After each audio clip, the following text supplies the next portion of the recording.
how to install the MongoDB extension in Google Antigravity.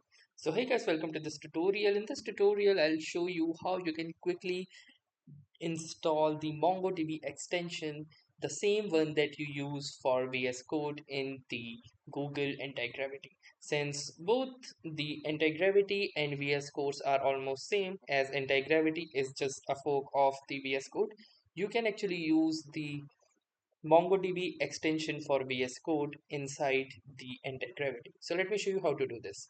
So to do this, simply go to the extensions and simply search for the MongoDB extension for VS Code. Now here you can see this is the MongoDB for VS Code extension. You can simply click onto this install button in order to install this particular extension.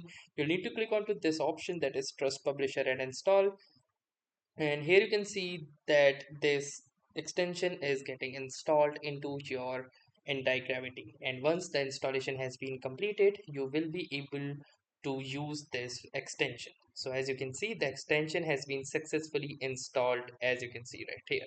So that was all for this tutorial. Thanks for watching and have a nice day.